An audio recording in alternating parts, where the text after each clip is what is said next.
আজ আমাদের নব নির্বাচিত বিধায়ক নেতা, বিরোধী দলনেতা থেকে লড়াই পরিশ্রম, দলের বিভিন্ন বিভিন্ন স্তরের যারা কার্যকর্তা, তাদের আশীর্বাদ, তাদের প্রত্যয়, ভারতীয় জনতা পার্টির দলের অনুশাসন রীতিনীতি পরম্পরা, এই পুরোটাকে নিয়েই সর্বসম্মতিক্রমে তিনি দলনেতা নির্বাচিত হলেন ভারতীয় জনতা পার্টির বিধায়কদের পক্ষ থেকে, যিনি ছিলেন বিরোধী দলনেতা। ওয়ান্ডারফুল পারফরমেন্স, জানিয়ে বিরোধীরাও একটা শব্দ কিন্তু বলতে পারেন।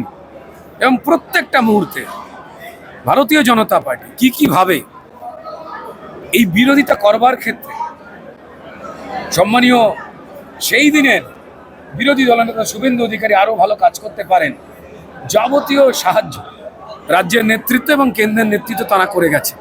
এবং তিনিও দমেননি, এক মুহূর্তে বসে থাকেন, পাহাড় থেকে সাগর সব জায়গায় দৌড়ে বেরিয়েছেন। তো তার এই যে সবাইকে নিয়ে চলা, সেইটার প্রতি সম্মতি প্রদান করলো দল। এখানে দলই সব থেকে বড়। এবং সম্মানীয় বিরোধী দলনেতা সেদিনের, তিনি আজকে আমাদের বিধায়ক নেতা হলেন। সম্মানীয় অমিত শাহজি তার ঘোষণা দিলেন, নির্বাচন প্রক্রিয়া চলল এবং তারপর আগামীকাল তার আনুষ্ঠানিকভাবে পশ্চিমবঙ্গের নতুন মুখ্যমন্ত্রীর শপথ নেবার দিন ব্রিগেড প্যারেড ময়দানে, গ্রাউন্ডে সমস্ত মানুষকে আহ্বান, আমাদের তরফ থেকে আমাদের কার্যকর্তাদের আহ্বান রইল, যে অন্ধকারের প্রাসাদ বাম আমল থেকে শুরু হয়েছিল, ইতিহাস পাল্টে দেওয়া, সনাতনকে কালিমালুপ্ত করা, মানুষকে বিভিন্নভাবে ক্ষতিগ্রস্ত করা, অর্থনীতিকে ভেঙে দাও, গুঁড়িয়ে দাও, চলছে না, চলবে না, ধর্মঘটের যে রাজনীতি সিপিআইএম শুরু করেছিল, বামেরা শুরু করেছিল, তার ওপরে লুণ্ঠনের প্রাসাদ বানিয়েছিল তৃণমূল। তাই কাজ কঠিন এবং এটা পশ্চিমবঙ্গের মানুষেরা জানেন। তাই পশ্চিমবঙ্গের মানুষ ঠিক করেছিলেন যে এবারের যে নির্বাচন, 2 দফায় আপনারা দেখেছেন, মানুষ ছুটির দিন হিসেবে কাটেননি।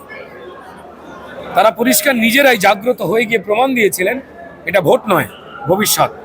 আর ভবিষ্যতের দায়িত্ব তারা তুলে দিতে চেয়েছেন ভারতীয় জনতা পার্টির কাছে। তাই আমাদের প্রত্যেকটি বিধায়ক শুধু নয়, আমাদের প্রত্যেকটি কার্যকর্তা, যারা মণ্ডল স্তরে, যারা শক্তি কেন্দ্র স্তরে, যারা বুথ স্তরে কাজ করছেন, তারাও কিন্তু কি করে যে কাজ বাকি রয়েছে তার অনুসন্ধান করা, লিপিবদ্ধ করা শুরু করে দিয়েছেন, মানুষের সঙ্গে কথা বলে।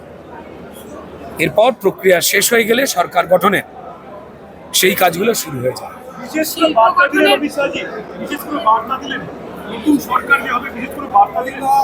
দেখুন, বার্তা অমিত শাহজি মিডিয়ার সামনেই স্পষ্ট করে দিয়ে দিয়েছেন আপনাদের সামনে। শুধু এটাই বলবো যে অন্ধকার কাটাতে বদ্ধপরিকর। ভগবান শ্রী রামচন্দ্রের হাতে যেমন দাম্ভিক অহংকারী রাবণের পরাজয় হয়েছিল, ঠিক তেমন এখানে বিচারক ছিলেন মানুষ, সাধারণ মানুষ। তাদের রায়তে তারা লুটেরা দূর করে পশ্চিমবঙ্গের ভবিষ্যৎ যারা গড়তে পারে, ভারতীয় জনতা পার্টি, অন্য কোনো পার্টিকে নয়, তারা বুঝিয়ে দিয়েছেন অন্য পার্টিরা যারা ভারত তেরে টুকরে হোঙ্গে স্লোগানে কেউ বিশ্বাস করতেন, কাশ্মীর বাঙ্গে আজাদিতে যারা বিশ্বাস করতেন, যারা মানুষকে ভুল বোঝাবার চেষ্টা করতেন, যারা সনাতন এবং সনাতনীর অসম্মান করতেন, তার বিরুদ্ধে মানুষ রায় দিয়ে বুঝিয়ে দিয়ে গেছেন যে বা ওই দলগুলোকে, সেটা তৃণমূল হোক, বামেদের হোক, কংগ্রেস হোক, এই কথাগুলো বলবেন না, বললে কপালে দুঃখ আছে, কারণ আমাদের আর এইভাবে ঠকানো যাবে না। তাই বিশ্বাস ভরসা তারা রেখেছেন ভারতীয় জনতা পার্টির ওপরে। আমাদের কাজ করা, পেটে ভাত হাতে কাজ, সেটা সকাল হোক বা সাঁঝ, এটা ভারতীয় জনতা পার্টির সমস্ত কার্যকর্তা, বিধায়ক এবং আমাদের যিনি মুখ্যমন্ত্রী হতে চলেছেন শুভেন্দু অধিকারী এবং তার মন্ত্রিপরিষদ যা তৈরি হবে, যা এখন আমরা জানি না, তারা সবাই মিলে একই কাজ করব। কারণ মানুষ ভোট দিয়েছেন, শুধু ভোট নয়, এটা ছিল ভবিষ্যৎ। তাদের সম্মান রাখা উচিত, তাদের ভরসা রাখা উচিত। এবং তারা ভারতবর্ষের দিকে তাকিয়ে দেখেছেন যে 28টি রাজ্যের মধ্যে 20টি রাজ্যের প্রত্যেকটি মানুষ ধর্ম, দল, মত, জীবিকা নির্বিশেষে লুটহীন, পাটহীন ভোটে, রক্তপাতহীন ভোটে ভারতীয় জনতা পার্টিকে তারা সামনে এগিয়ে রাখছেন। এবং পশ্চিমবঙ্গের আমার এক যুবকের বক্তব্য অসম্ভব ভালো লেগেছে।